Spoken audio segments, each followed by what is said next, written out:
Does this look okay? Okay. Hi YouTube! Welcome back to my channel. Today's video is all about things that you should buy or DIY for your wedding.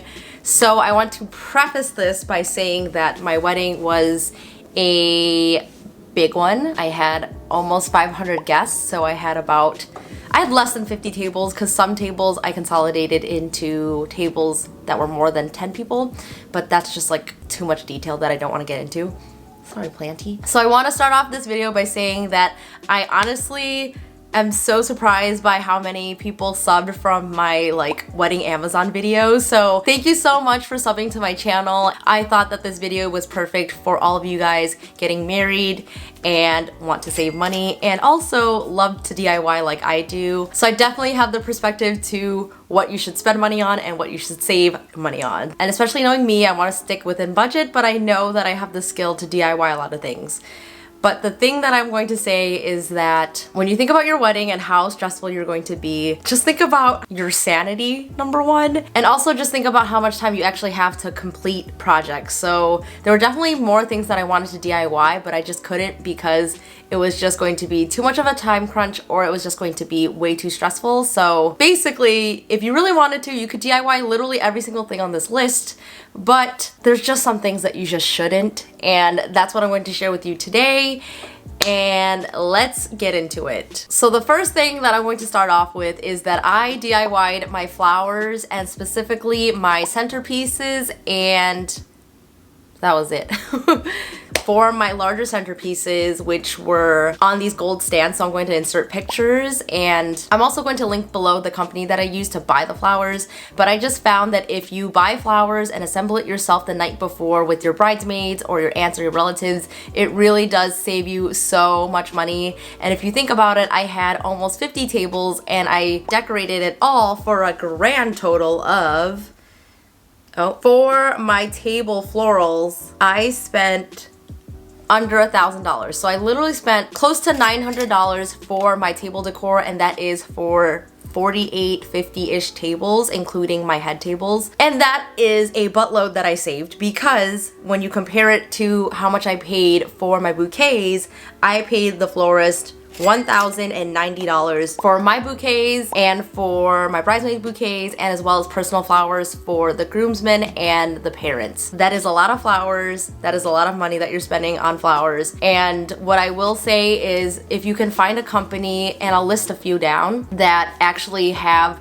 a pre-arranged set of flowers in the same general color scheme, that will be cheaper. But if you want to do your custom colors, you can also do that with different flower companies as well. I had a very positive experience with these flower companies and I really would recommend them. And I could probably do a whole nother video on this, but I got the flowers basically on the Wednesday or Thursday before the wedding, and then we let them sit in water and they opened up really nicely by Friday, and that's when we assembled all the flowers. And yes, that honestly saved me so much money. So I would recommend DIYing your centerpiece flowers and decor flowers basically. But one thing that I would say that you should spend your money on is personal flowers. So things like your boutonnieres, your corsages, and obviously your bouquets. So when it came to those flowers, I knew that I had to pay a florist for that because it was going to be something that would have to be prepared that morning.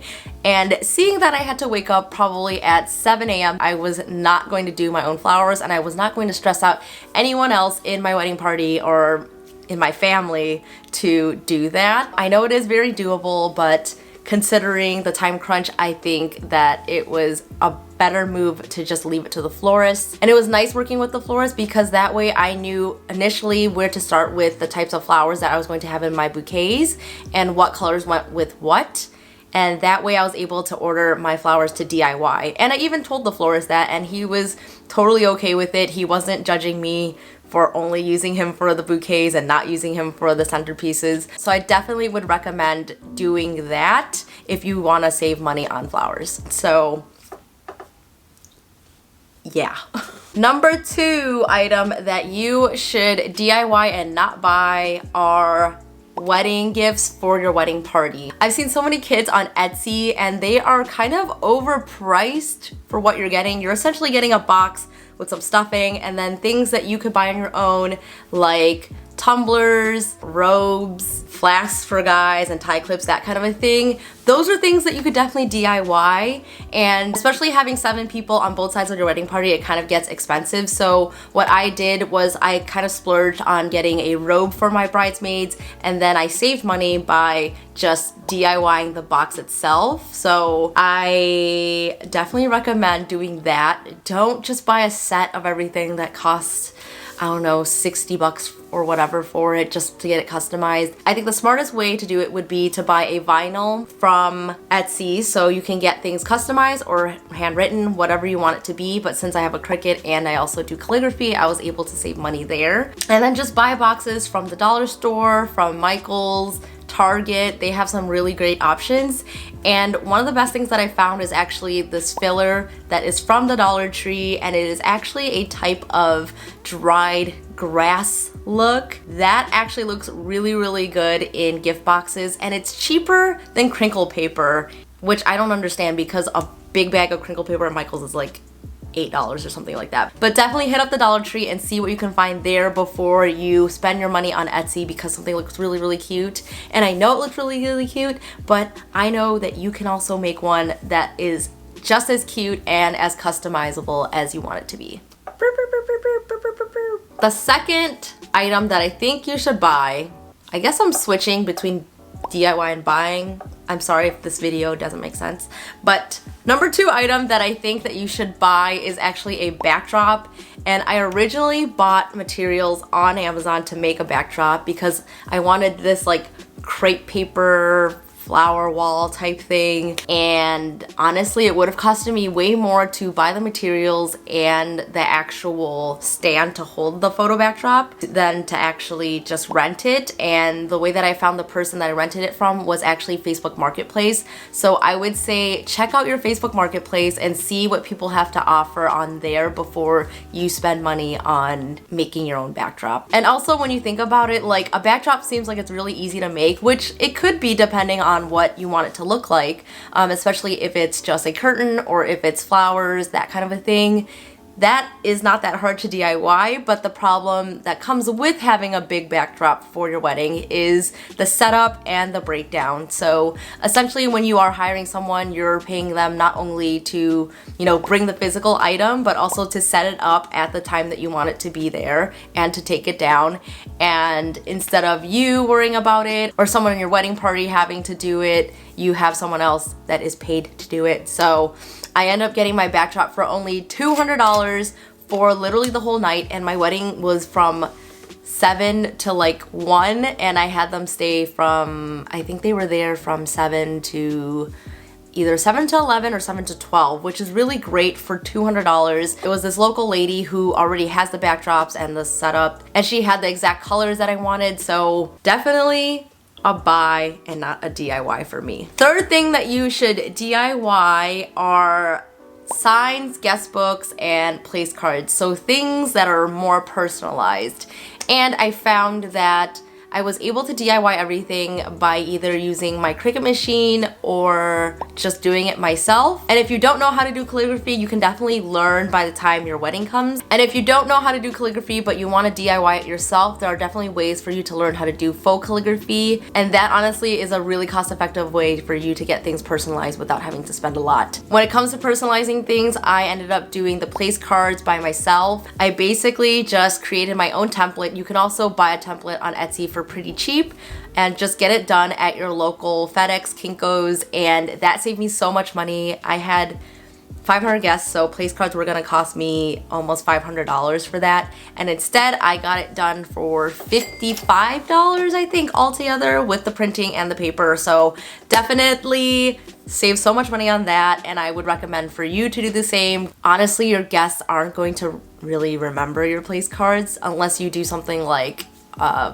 your place card as a favor, but that was not the route that I went. So if you're just doing regular place cards and you want it to be black and white, do it at Kinko's. And even if you want to do it in color, they also have that option, and it is pretty cheap as well. Second thing I did was my guest book. So people don't really pay attention to your guest book, and if you don't really care about your guest book either, I would say to DIY it. No one really is going to see the cover of it. But what I ended up doing was buying a $5 sketchbook from Michael's, and I literally took some vinyl that is for clothing. So it was a heat transfer vinyl, and I used my Cricut to cut out mine and Brian's name, and I ironed it on. And that in itself was literally less than $10 for me to make my guest book and have it personalized, whereas on Etsy you would find that for probably $50 to $70. And I actually have it with me, so let me go grab it real quick. So I kind of ruined my guest book, but it has like a scratch on it now. So I did this myself. I just used the vinyl and I did it as a heat transfer so it would stay, because this is like a cloth material. And it literally is a $5 sketchbook from Michaels. And the thing with guest books is, look how many pages get filled.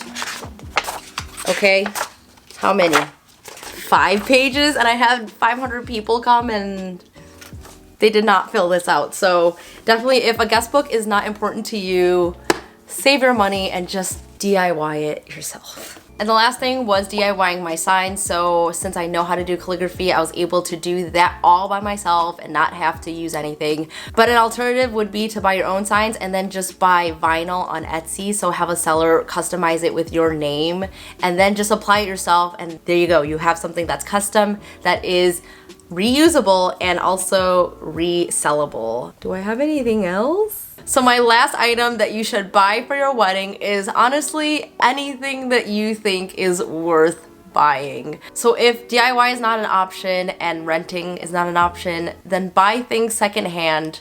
Why did I do 3? That's not 3. My recommendation on saving money when you're actually about to purchase something is do the math and see how much it would cost you to buy it versus renting it, and then do the math for how much you're buying it for versus how much you could roughly sell it for. So that way, if that cost is going to be less than how much you would rent it for, I would say it's definitely something that is worth buying, especially if it is decor that a lot of brides are looking for. So in my instance, I bought a bunch of terrariums and lanterns that are all in gold, and I know that that is a very popular style to decorate your wedding in. So what I'm planning to do is actually sell those all back on Facebook Marketplace and Facebook resale groups. So definitely join all the resale groups to sell, but also join to buy things secondhand. Even though you could buy things on Etsy or at Michaels, but more likely than not, you could find it on Facebook Marketplace, Craigslist, whatever it might be, for a much better price as a used item. And that is honestly one of the best tips, because I got some of my bigger pieces for my wedding on Facebook Marketplace. Honestly, low-key, I'm trying to sell it for the same exact amount that I bought them for. So those were my best tips for what you should buy versus DIY for your wedding. And if there's anything else that you tried to DIY at your wedding and it didn't quite work out, put it down below. I want to hear about it. And if you have any questions on anything that I DIY'd for my wedding, I definitely will answer it down below. Thank you so much for watching, and I'll see you in next week's video. Bye!